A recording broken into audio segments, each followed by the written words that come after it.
Hey there. Welcome back to Storytime Live with Dr. Bird. I am Dr. Bird. Thanks for checking out my channel. Thanks for checking out my live streams. Whether you're here live or watching the repeat, I appreciate that. Watching it recorded. I am doing, I've decided to be doing this live stream Tuesdays and Thursdays, right? Around at 3 p.m. Eastern. And the focus of the live streams is to read through biblical passages that relate to three particular topics, which I've recently written a book in relation to. So the topics are those of sex, the relationship we call marriage, and when there are conversations about intimate, physical abuse involving intimate body parts. So I don't like using the phrase sexual assault because I think sex is a positive and assault is a negative. And so I don't like putting those two putting those two next to each other. I think that also leads to some confusion for some people about the boundary between the two or the difference between the two. And there are some people who still don't understand that word, that four-letter R word, and where that comes from and what it is and all that. So we're reading biblical passages, and I'm calling it story time, not to be disrespectful to scripture, but just because I think it's helpful to read them more like stories and to talk about it and to put emotion and kind of regular human emotion and inflection and things like that as I read the biblical passages. So it changes things for my students when we read biblical passages that way as compared to how they're used to hearing them read or talked about. So that's the idea here. We had talked about one of the passages in Deuteronomy several weeks back, and I never finished. So we're going to go through a few more in Deuteronomy. We're not going to finish it, I don't think, today. But I want to read through a few of these passages from Deuteronomy with you. We did read the kind of the parallel in Exodus, which was reading the 10 Commandments and then also reading the next few chapters in Exodus also have the laws at that stage. And so the second time through, so the name of the book, Deuteronomy, right, is second law. That's what that name means. Deutero is second or two, and Namos is law. So this is the second version of it. So they've revised, they've updated at times. My hair's a mess again today.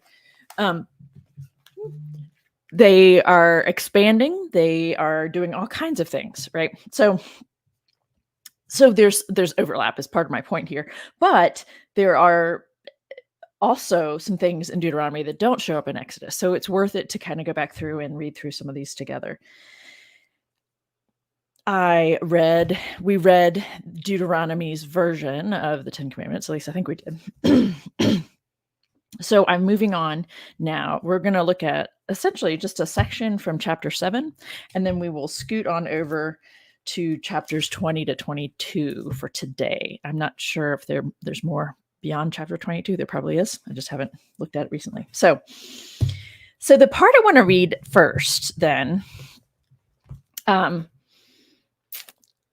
yes. Hi, everyone. Those of you who are chatting, I appreciate you being here. I appreciate your comments.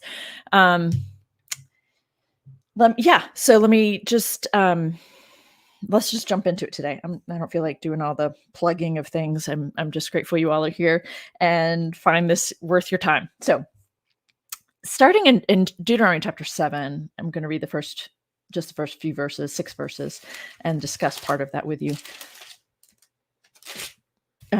So when the Lord your God brings you into the land that you are about to enter and occupy, and he clears away many nations before you, the Hittites, the Girgashites, the Amorites, the Canaanites, the Perizzites, the Hivites, and the Jebusites, 7 nations mightier and more numerous than you. And when the Lord your God gives them over to you and you defeat them, then you must utterly destroy them.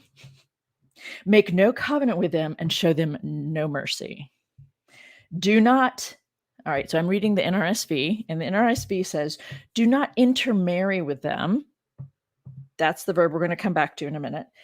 Giving your daughters to their sons or taking their daughters for your sons, that part I agree with. Giving and taking is what the Hebrew is there. For that would turn away your children from following me to serve other gods. Then the anger of the Lord would be kindled against you, and he would destroy you quickly. But this is how you must deal with them. Break down their altars, smash their pillars, hew down their sacred poles, and burn their idols with fire. The sacred poles there is a reference to Asherah, the worship of Asherah. For you are a people holy to the Lord your God. The Lord your God has chosen you out of all the peoples on earth to be his people, his treasured possession. Such a fascinating combination here, because if you're looking for some interesting read, I would recommend that you read through Deuteronomy. Just chapters 7 through 20 are fascinating because of the number of times the author essentially threatens the people to fear the Lord their God and to keep these commandments. And there's a part of me that wanted to start over and track with, I'm gonna focus thing, track with how many different times it says that they're reminded to be devoted to this God, to only the Lord their God. How many different times it is said over and over. And it's just really fascinating. Typically on that thing about the sacred poles, usually that is a reference to Asherah. So for those of you who were into this kind of stuff, she is referenced in multiple places in the Hebrew Bible, and is an ongoing issue for the Israelites in terms of being lured away from worshiping Yahweh. Also, the reference to raisin cakes is another way of referring to worshiping other gods, a female god in particular. I'm not sure if raisin cakes are Asherah or if that's another goddess, but the point is there are some interesting little things kind of being snuck in here under the radar, if you will. The negative, what I'm overwhelmed with every time as I read through these passages, which is why I'm commenting on it, it's just so violent and it's so overwhelming and controlling, and this language around forcing you to keep these commands, forcing people to be obedient to this God, the language, it just makes me want to weep. It's just really upsetting. And there are people for whom this way of thinking about still having a relationship with God, a God defined by this kind of dynamic, is just something they have accommodated, right? So that kind of breaks my heart. I did see a question posed, and I am going to ask you to bring that back at the end. Actually, that's an interesting question. Are the Hebrew sea peoples? Is there a reason why you're asking that question, Martin? We think of the Philistines as having come from potentially, farther back in history, being sea peoples or whatever of a type. But I'm curious why you're asking that about the Hebrews, aside from the fact that some of their ancestors are Philistines, right? The people who become the Hebrew people who then become the Israelites are actually people from the land. They aren't actually separate. They're just people of the land that come together around worshiping Yahweh. So, that's an interesting question. Wasn't there a plausible theory? Sorry, let me just put this up here. Wasn't there a plausible theory that Crete was an early start for the Hebrew people? I'm not familiar with that theory. I do enjoy the goddess connection on Crete and in Ephesus. It's still alive and well during the New Testament era, but this female god influence and in terms of people's beliefs and practices, I'm personally fascinated by the snake goddesses of Crete. That was like the highlight of my life, just to go see those figurines. But I don't know about that theory. I don't know about the theory of the specific connection to the Hebrew people, connection to Crete. And I'm wondering, okay, 1200 BCE. I'm going to have, oh, Kip is here. Hello, Kip. Thank you. I appreciate that because I thought, gosh, that's a cool theory to have missed out on. I feel like there's a conversation to come back to on this. The history of 1200 BCE and this part of the world. Really interesting Greek things going on, right? The king of Knossos, fun things going on there in terms of the mythology and the origin of the concept of the labyrinth, and the connection actually to women love between women. All kinds of fun things there. The labyrinth and the labyrinth and the multiple floors and multiple room homes were just seen to be too much and like confusing, and you might get lost in this massive palace versus, a 1 or 2 bedroom home. And so the bull-headed king of Knossos is the one who's kind of connected to all these different ancient legendary kinds of concepts. And so it's kind of fun. It's very fun actually to see all that and to put the pieces together there. But I don't have a connection to Hebrew people aside from, we just don't know, they're of multiple ancestries, really. So anyway, let me get back to one of the reasons I'm actually thrilled that Kip, a colleague, decided to chime in here. I just mentioned my life, and so I think he was reminded.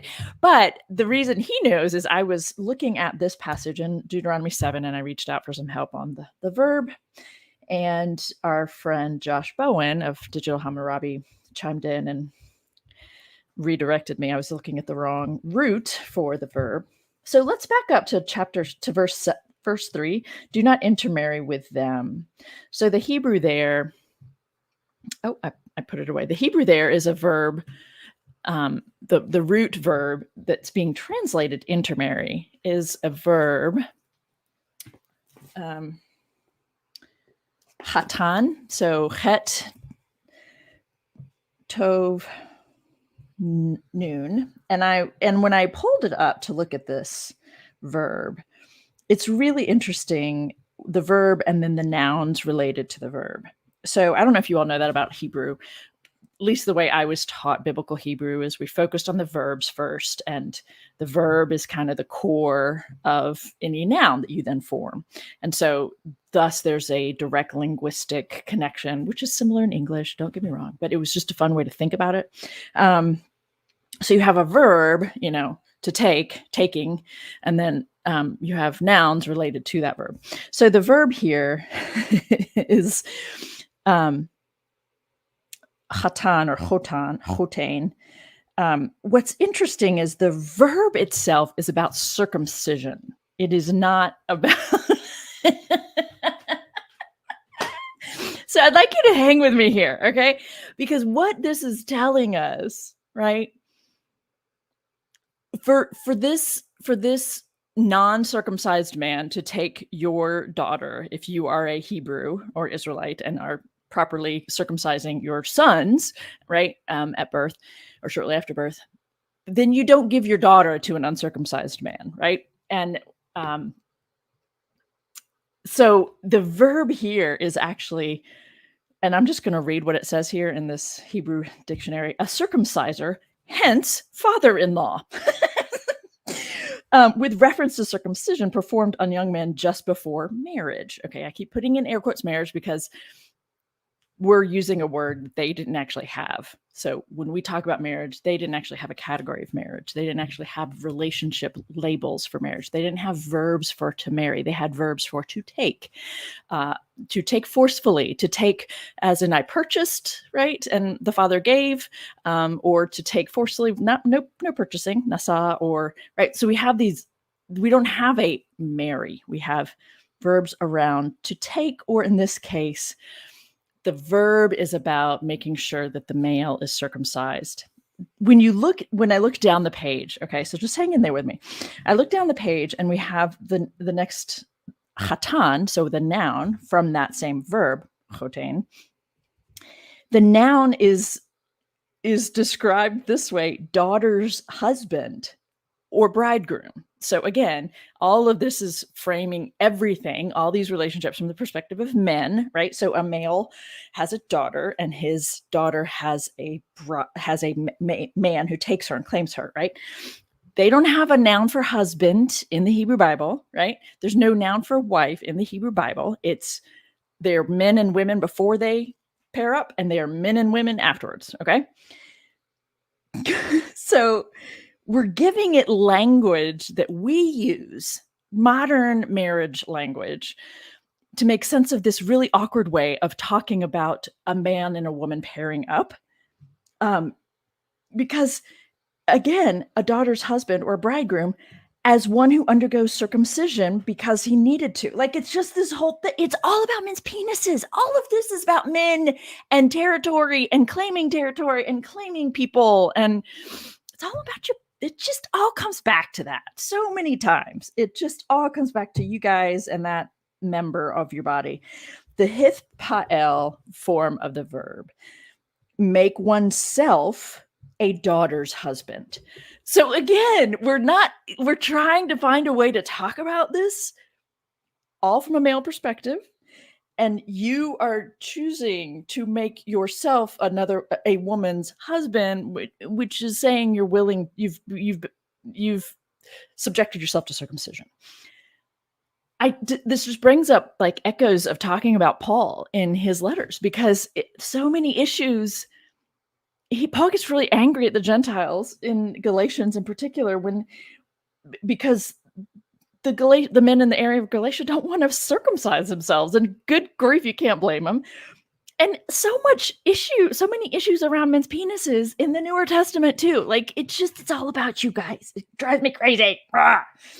Then we have this other noun, hatuna, which is called a marriage or a wedding, which that I'm not even going to go there because that makes my head explode. I don't even know that and it's not even used in the technical Hebrew Bible. It's used. Oh no, it is in Canticles.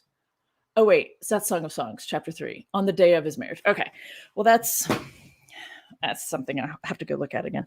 Okay, so I think that, if you've watched any of my Storytime Lives, you know that I have a thing about calling out when the English translations imply marriage language when the Hebrew doesn't. That is one of the main points of me doing these videos, as well as just to talk honestly about what's being presented about sex. So,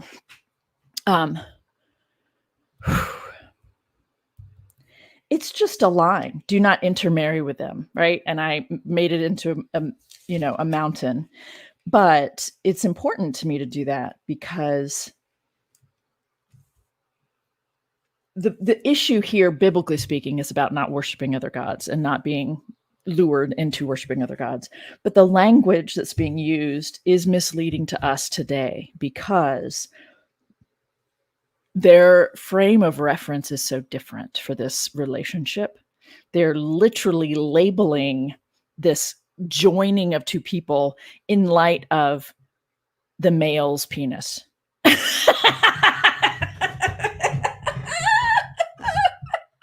I mean, come on. Okay, now I will take questions on this because we're going to move over to chapter 20 through 22, and I think I should maybe pause. So, first time catching live. This will be fun to follow along. Deuteronomy was a real favorite. Fundamentalists. Oh, Kamini. I'm so glad you're here. Are there any questions? So I'm going to have to do a little song and dance. Are there any questions on what I just talked about? Since there's like a 9 or 10 second delay, I'm going to have to give this a minute. Assume that it was written because intermarriage about the.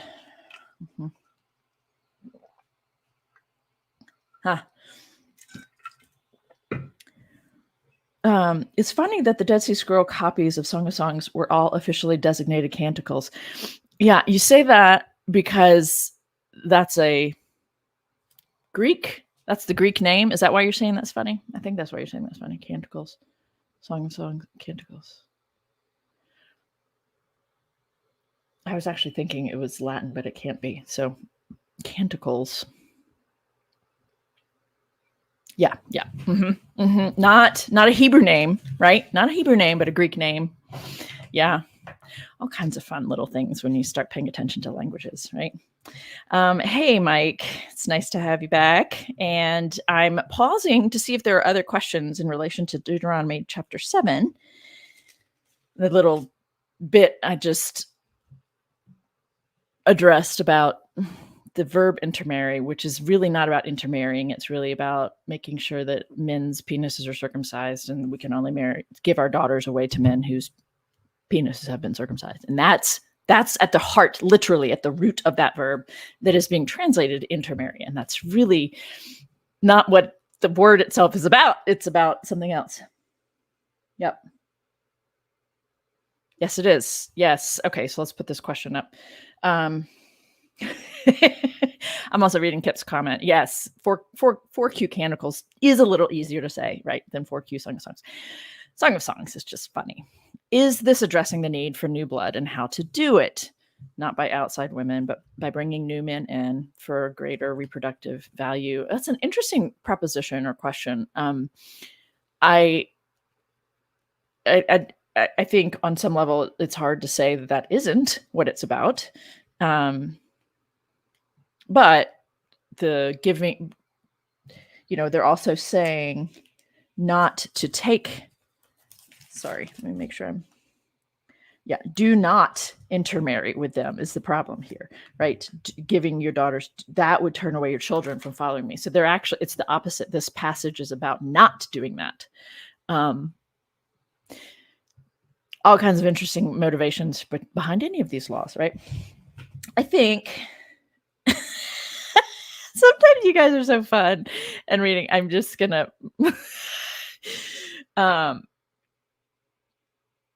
okay, I just had to post that one, share that one, make sure everybody saw that one. Okay. We're gonna move on to chapter 20 through 22. Not all of it, but just the ones that pertain to my particular filter. So here we go. This is chapter 20. I think we're going to read most of chapter 20 because it does have parts that relate. So there's one section that the beginning of chapter 20 of Deuteronomy, when you go out to war against your enemies. So we've got a whole bunch of things going on here. And what I find interesting is that your woman back home is a piece of this. So just hang with me for the whole kind of thread here. Okay. When you go out to war against your enemies and see horses and chariots, an army larger than your own, you shall not be afraid of them. For the Lord your God is with you, who brought you up from the land of Egypt. Before you engage in battle, the priest shall come forward and speak to the troops and shall say to them, Hear, O Israel, today you are drawing near to do battle against your enemies. Do not lose heart or be afraid or panic or be in dread of them. For it is the Lord your God who goes with you to fight for you against your enemies, to give you victory. I always ask my students to pay attention to this language. God is going with you to fight for you and even on behalf of you. People still talk about that, right? People still use that language to talk about battles today, right? Ask someone in the armed forces. I'm just saying. Then the officials shall address the troops, saying, Has anyone built a new house but has not dedicated it? He should go back to his house, or he might die in battle, and another dedicate it. When I read through this list, I'm like, I'm pretty sure almost all the men can be checked off for one of these reasons. Anyway, has anyone planted a vineyard but not yet enjoyed its fruit? He should go back to his house, or he might die in battle, and another be first to enjoy its fruit. Has anyone become I forgot to look up the verbs recently. Become engaged to a woman, but not yet married her. Has anyone actually procured a woman? So engagement isn't the language. It's not the verb being used here, but has anyone claimed a woman, but not yet tapped it, right? You haven't actually had sex with her yet. He should go back to his house, or he might die in the battle, and another take her. The English here says marry. It says, but you have not yet married her, and another might marry her, but it's really take and take, just to be very clear. And that's the whole purpose of doing this kind of a story time, is to raise this point for you that every single time you see the language of marry, you should actually remove that and think of something much more possessive and kind of exchange-ish. Okay. The official shall continue to address the troops, saying, is anyone afraid or disheartened? He should go back to his house, or he might cause the heart of his comrades to melt like his own. When the officials have finished addressing the troops, then the commanders shall take charge of them. Did you notice what was pointed out? A house, a vineyard, and a woman. Like,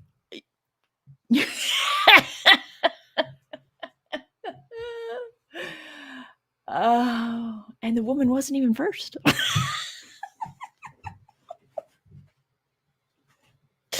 Okay. So that's that one. I think there was something in the next little section also. So we're going to keep going.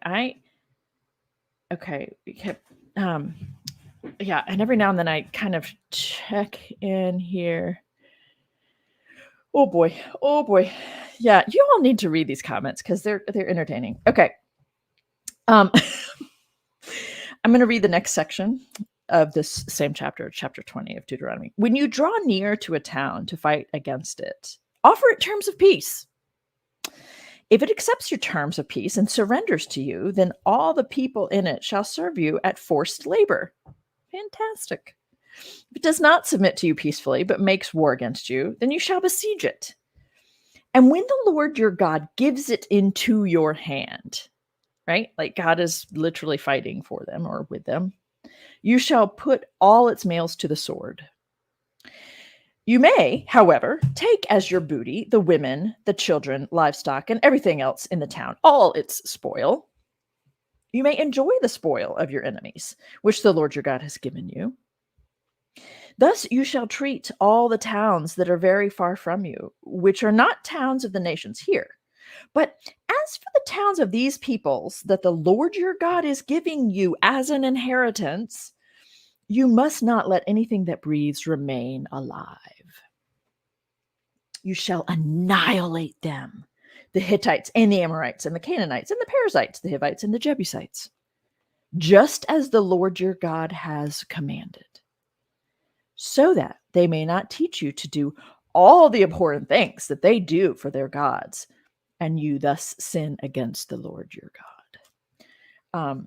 I know no one is surprised to see that women are on the list of things that qualify as booty, women and children and livestock, all seen as property or possessions. No one's surprised by this.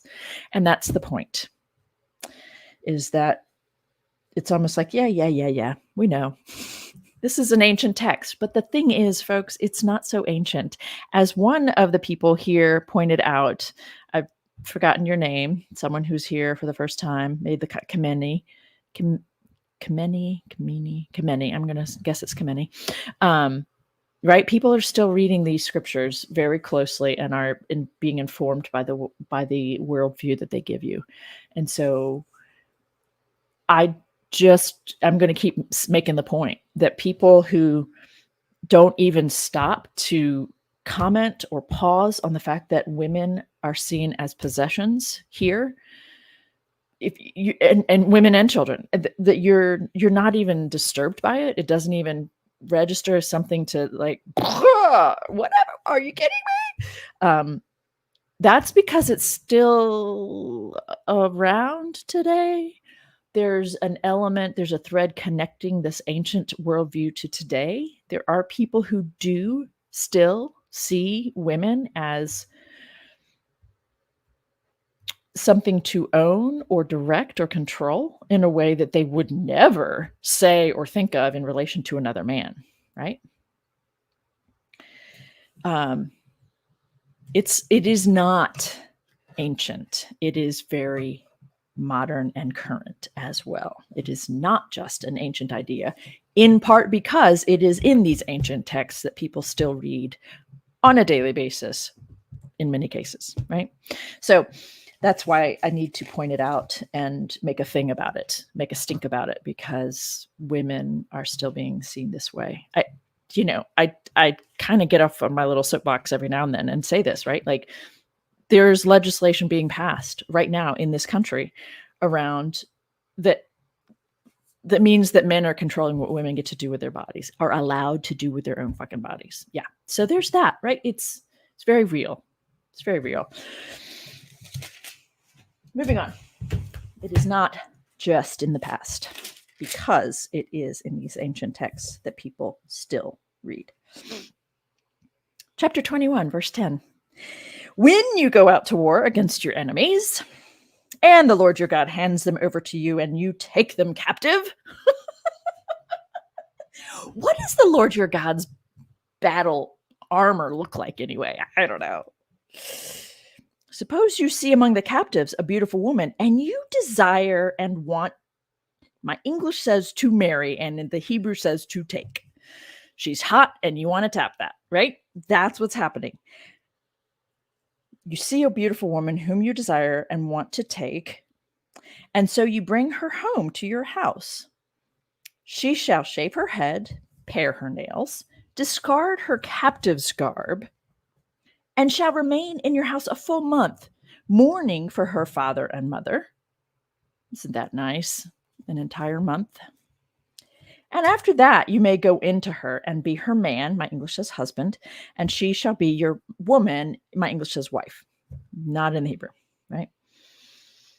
Give her a month, and then you get to go into her and be her man. You get to go. So, right, if ever there was a time when that just makes it very clear, their framework for marriage is about sex, right? Go into her, be the husband to her, go fuck that body. That is what we're talking about over and over again.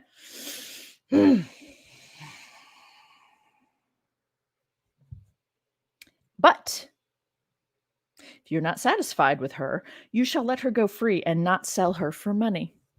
You must not treat her as a slave, since you have dishonored her. Okay. Which part of that is dishonoring? Not the fact that you saw her in battle and took her. That's not dishonoring her. Right? Dishonoring her, right? This is the same thing as the defilement language that we see elsewhere when the scriptures talk about a man having sex with a woman is a defilement of her body if he doesn't actually keep her for all time, right? Like, so it's the action of having sex is either you're claiming her for yourself, or if you decide not to, then you have dishonored her because you've marked her as your territory, but you're going to pass. Thanks. No thanks. Right? So all of the negative language around, defilement, or in this case, dishonoring, it's about what a man is doing to a woman's body. I shared a clip. I don't know how quickly I could get to it right now. I shared a clip from my video series. It's a 20-second clip, about 30-second clip, something like that, about, the language of defilement, man and woman having sex, and what's being said is that the penis is a defiling member, right? Like, if a man doing sex to a woman defiles her body, right? So I kind of playfully just joke around with, we know that penises are funny looking, but you don't need to demonize them. It's really interesting to me how all of the language, the framework, the talking about, the possessing, marking territory, it's all from a male's perspective, what they get to do to a woman's body and control and oh, sorry, I dishonored you because I thought I really liked you because you were hot when I saw you on the battlefield. But now that I realize that we have to work on communicating to be able to have some good sex, never mind, or whatever, right? You don't like her. The language itself is also very interesting. If you are not satisfied with her, like, what does that even mean, right? Do you not like the meals she cooks? Is it that the sex itself wasn't all that great? What is it? That's just so funny to me. Anyway, all of this language and what's really being said about a man having sex with a woman is that he's the problem, even though it's all being blamed on and all of the issues are, being attached to the woman and her body. It's really kind of fascinating to me how all of this is just about competitiveness between men, and it's just gross. I'm going to keep going.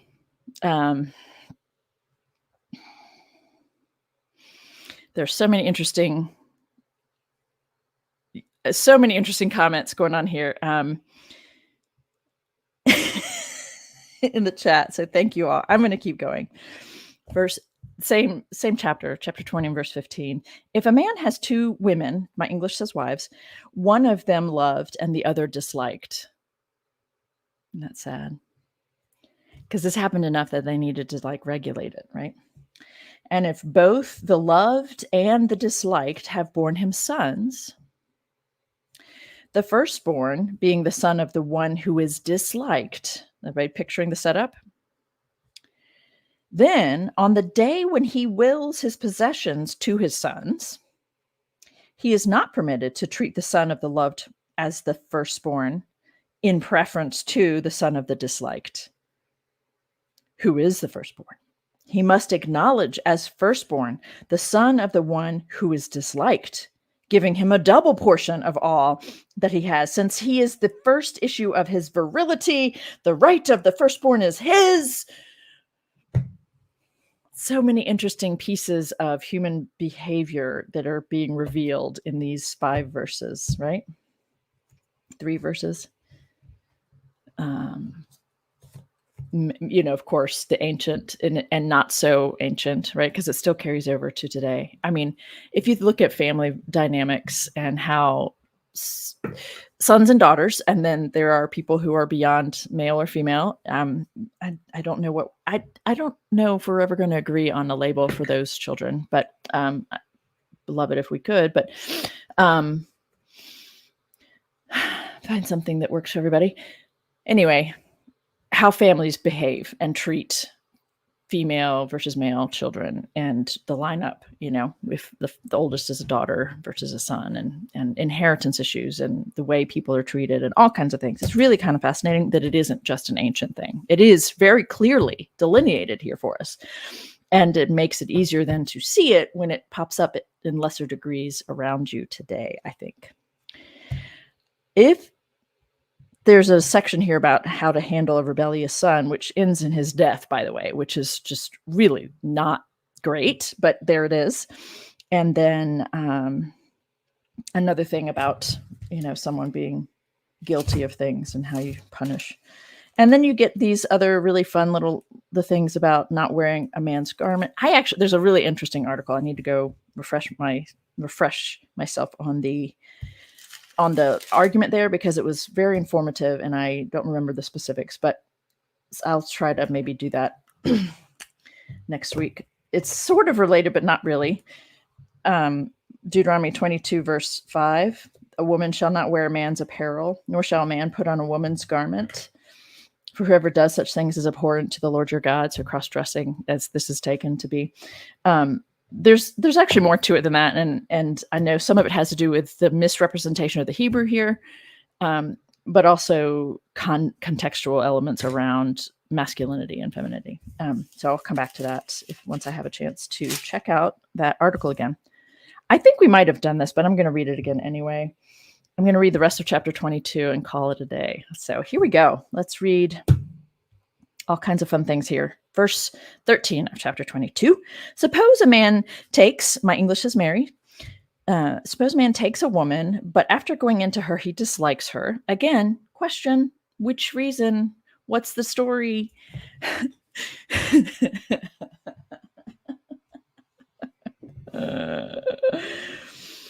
Never mind what might be running through her mind, right? Never mind that. Okay, so he makes up charges against her, slandering her by saying, I took this woman, my English is married, I took this woman, but when I lay with her, I did not find evidence of her virginity. Oh, I did read through this before. Okay, so I'm not going to dwell on this the way I did the first time. Just so we're clear, evidence of virginity means she didn't bleed, okay? That not finding evidence of virginity means she didn't bleed. And this, I have a section in chapter 5 of my book. It's a matter of terminology that addresses this issue. The book, Marriage in the Bible, What Do the Texts Say? Chapter 5 is on terminology. And this concept of virginity is a male construct. It is not an actual thing. And I get really angry when I start thinking about this, when I read something like this, because the evidence of virginity is actually the result of physical violence done to a woman's body. That is when a woman bleeds because of sexual intercourse. It is because her hymen hasn't been prepared. And her hymen could have been prepared and stretched instead of being violated. And so the historic, ancient idea of bleeding the first time is evidence of violence. The idea of a woman being a virgin and having virginity that is taken from her when a man's penis penetrates her body, that is male fantasy bullshit. I'm not going to read the rest of the story because it makes me too angry. So I'm going to skip over because I did it recently. Oh. I'll just skip over to verse 22 of chapter 22. If a man is caught lying with the woman, my English says wife, with the woman of another man, both of them shall die. The man who lay with the woman, as well as the woman. So you shall purge the evil from Israel. I'm not a fan of stepping out on your spouse or your partner. But what are we saying? What's being said here? What's being communicated about bodies and sex and partnerships and how they, in good communication and all that? Like, not a whole lot. Okay. It's not great. Not great is my point. Not great. Okay. If there is a young woman, a virgin, again, there's that language, Parthenos. Sorry, that's the Greek. And I didn't look this up. If she is a Betula, I'm assuming it's Betula here. If there is a young woman, a virgin already engaged to be married, so a female whose body we assume has not yet been penetrated by a particular member of a male's body, and a man meets her in the town and lies with her. Again, we could have a long conversation about this, right? You shall bring both of them to the gate of that town and stone them to death. The young woman, because she did not cry for help in the town, and the man, because he violated his neighbor's woman, my English says wife. So you shall purge the evil from your midst. Okay, there's a young woman already engaged, already purchased by a man, is what that means, actually. And a man meets her in town and lies with her. We have no context for this claim whatsoever. My first reaction to this is, obviously blaming the victim, right? Who says that a person is automatically going to be able to yell when they need help? Who says that their body isn't going to go into shock and that their mode of survival is silence? It's really fascinating how many different ways people are dishonored by these laws and these ways of talking about things, and that so many people aren't given that pushback to think differently. And so we continue this kind of cluelessness about bodies and people. Anyway, you shall bring them both to the gate of the town and stone them to death. The woman, because she didn't cry out, right?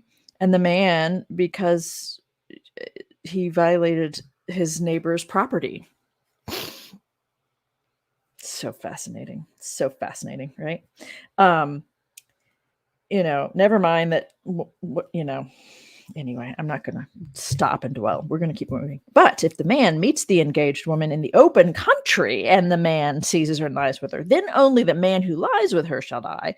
You shall do nothing to the young woman. The young woman has not committed an offense punishable by death, because this case is like that of someone who attacks and murders a neighbor. Since he found her in the open country, the engaged woman may have cried for help, but there was no one to rescue her. There are so many pieces to this. So many pieces. We're going to keep moving. If a man meets a virgin, again, this is a male fantasy construct. the label of virgin or virginity is it's a male fantasy. It's a male fantasy, and it only applies to females. If you use the word virgin in the English translations of your Bible, when you see the word virgin, it is always a reference to a female. If you're using it to talk about a male, you have to clarify that you're talking about a male. You don't have to clarify female virgin. Virgin just means female.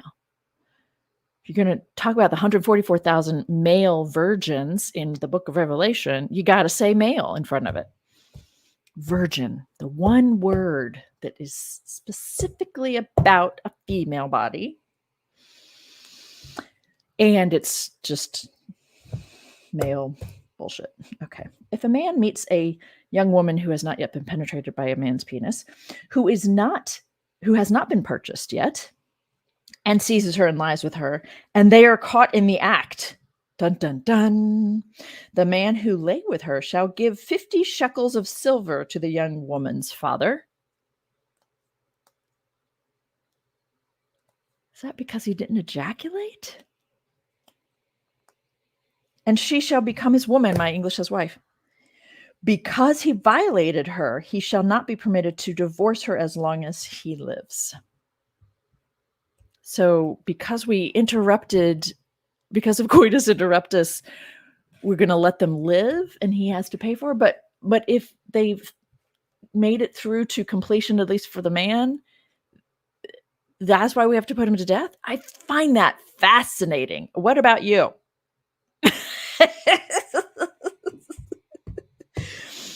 And also not permitted to divorce her as long as he lives. I mean, we're trying to make sure to take care of her because you've ruined her value and all that. Right. I get that. All that. Yeah. Who gives a flying fuck what she thinks, right? Sorry. And then the final verse in chapter 22 in the English is the first verse of chapter 23 in the Hebrew. A man shall not take, my English is Mary. A man shall not take his father's woman, my English is wife, thereby violating his father's rights.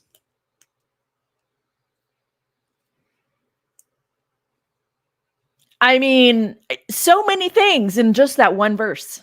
What a fun thing to end on. And then someone had asked several weeks ago about the next verse. No one whose testicles are crushed or whose penis is cut off shall be admitted to the assembly of the Lord. And then we go on to other illicit unions. So we will have to come back to this. There's more to see in Deuteronomy. So we will, I will address Deuteronomy 22 verse 5, cross-dressing, and we'll pick up with some more Deuteronomy laws about sex, marriage, and physical harm involving intimate body parts next week on Tuesday. Thanks for being here. Thanks for the very fun chat. Thanks for all of it. Oh, see, Martin, thank you. The hymen isn't a thing. It's like, yeah, there's a whole thing about the hymen. In fact, I wrote a little sidebar in the book. It's in the terminology chapter about the origin of the name hymen. Maybe I'll share that, share a link to that because, yeah, I'll see if I can save that as a PDF. I'll share the PDF of that because it's really fascinating. Yeah, the purity culture and the formation of this country. Well, the formation anyway.